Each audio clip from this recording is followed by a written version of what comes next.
About 70% of the five-figure diesel repair bills I write up trace back to one simple mistake. 30 seconds of impatience after a long haul can kick off a slow-motion failure that ends with an $18,000 invoice. Over the last 20 years, I've seen this silent killer cost good people more money than almost anything else. Today, I'm showing you the 7 stages of that failure, counting down from number 7 to number 1. And at the end, I'll share a pro secret that can save you the entire repair. Let's get into it. Number 7. The innocent habit. It all starts the second you pull into the driveway after a long trip. You've been running hard on the highway for hours.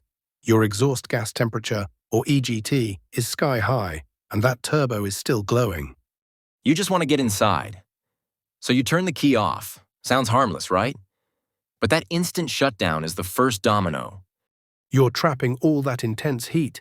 We're talking over 1,000 degrees inside your exhaust and after-treatment system, with no air flowing to cool it down. It's a conflict between your need to be done with the drive And your engine's need for a gentle cool down. Here's a little secret from the shop floor. Almost every diesel owner's manual, from Ford's Power Stroke to the Cummins and GM's Duramax, quietly recommends an idle cool-down period. It's not just to be nice to the turbo bearings anymore. On modern diesels, it's to protect the incredibly sensitive and expensive emissions gear. Skipping it feels like nothing, but you're essentially flash-baking chemicals inside your exhaust pipe. You're setting the stage for a very expensive problem, and it starts with this one seemingly innocent habit. Number 6. The kitchen chemistry. So what's really happening in that scorching hot exhaust when you shut it down? Think about what happens when you boil salt water on the stove. The water turns to steam, and you're left with a crust of white salt crystals. You're doing the exact same thing inside your truck. Your diesel exhaust fluid, or DAF, is mostly purified water, about 67.5%. The other 32.5% is a chemical called urea. When you shut down a hot engine, any DEF left in the lines, or the injector nozzle gets cooked by that trapped heat. The water in the fluid flash evaporates, leaving behind a super-concentrated sludge of urea that quickly hardens into solid white crystals. Here's the part most folks don't get. Those crystals are basically man-made minerals. They don't just dissolve the next time you start the truck. They stick and they build on each other. A customer last month with a newer Ram 2500 had this exact issue. His DEF injector was so caked with crystals, it looked like a science fair project gone wrong. The best prevention isn't some magic additive, it's patience. A proper cool-down lets the system purge and cool gently, preventing that flash boiling. That, and storing your DEF in a sealed container below 86 degrees, keeps the fluid from breaking down before it even gets into the truck. Number 5. The clogged artery. Those tiny white crystals have to go somewhere. Their favorite place to build up is inside the microscopic passages of your selective catalytic reduction system, or SCR. Think of your SCR catalyst as a giant, Fragile honeycomb made of special metals. It needs a massive surface area to treat exhaust gases, but the individual passages are tiny, like straws. As those hard urea crystals flow through with the exhaust, they get stuck. Then more crystals get stuck to them. Slowly but surely they grow, strangling the exhaust flow like cholesterol building up in an artery. At first, you won't notice a thing.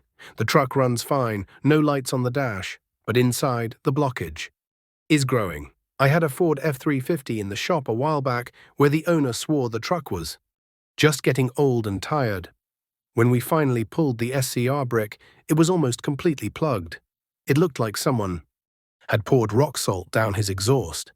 You can't just spray a cleaner in there and hope for the best.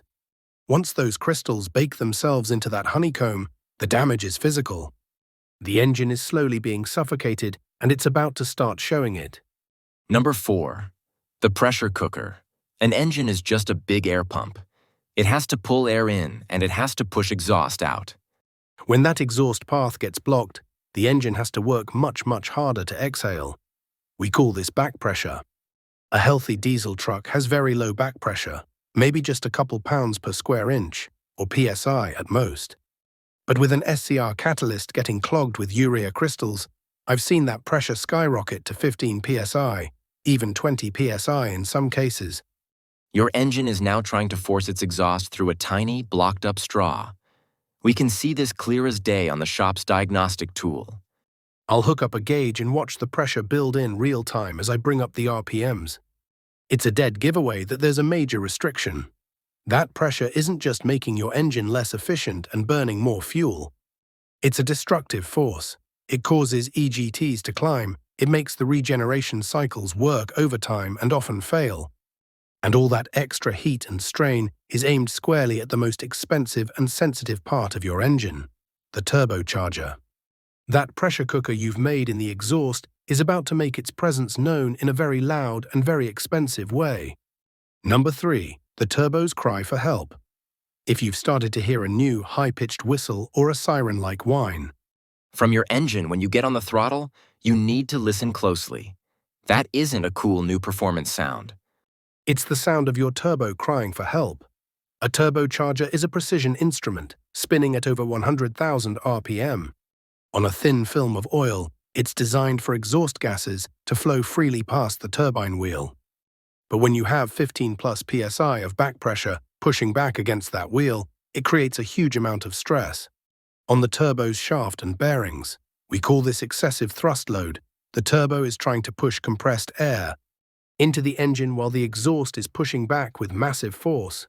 A guy with a Duramax learned this the hard way. He ignored the whistle for a month, thinking it was a minor boost leak. By the time he brought it in, The thrust from the back pressure had destroyed the bearings and the seals. Oil was pouring into his exhaust, and the turbo was toast. That dentist drill whine is the sound of damage happening right now. You're not just wearing out a part anymore, you're actively destroying it every single mile you drive. This is when the check engine light finally comes on for good and you come into the shop. you're complaining about low power, that weird siren noise, and terrible fuel mileage. You're hoping it's just a bad sensor, an easy fix. But this is the point of no return. When we hook up the scanner, we see a wall of codes. P20EE for low catalyst efficiency, codes for high exhaust back pressure, maybe even turbo underboost. A physical inspection confirms the worst.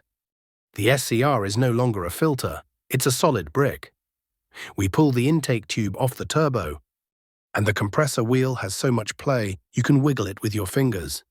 This is where I have to pull you aside and have the talk. The conversation shifts from simple repair to major replacement. We're no longer talking about a few $100s for a sensor. We're talking about replacing the entire after-treatment system and the turbocharger. The hope for a cheap fix is gone. The silent killer has done its work, and the damage is now undeniable, unavoidable, and very, very expensive. And here it is, the final stage, the piece of paper with the estimate that makes your stomach drop. Replacing a modern diesel's after-treatment system is one of the most expensive jobs we do, period. The SCR catalyst assembly alone can run from $3,000 to $5,000, depending on the truck. A new factory turbocharger is another $2,000 or $3,000. Then you have the DEF injector, all the temperature and pressure sensors that got cooked, new gaskets, and of course the 10 to 15 hours of labor it takes to tear all of this out and put it back in correctly. I've written the invoices myself for these jobs on Power Strokes, Cummins, and Duramax trucks. It is not uncommon for the final bill to land anywhere from $8,000 to $18,000. It's a brutal, brutal hit, and the hardest part, the entire catastrophic failure, every single stage, could have been prevented. By that one simple habit. 30 to 60 seconds of idling to let things cool down costs you nothing. Skipping it can cost you the price of a good used car. It's the ultimate lesson in maintenance, not magic. So what's that pro secret I promised? Next time your engine is completely cool, grab a good flashlight. If you can, get a look at the very tip of your DEF injector where it enters the exhaust pipe. If you see a buildup of white, crusty, chalky residue like hard water stains around a faucet, you are seeing the start of stage 6 right before your eyes. That is your first and only visual warning that the crystallization is beginning. A 1-minute cooldown after a hard run isn't a waste of time. It's the cheapest insurance you'll ever buy for your truck. If this tip helps you dodge a huge repair bill, Subscribe so you don't miss the next one.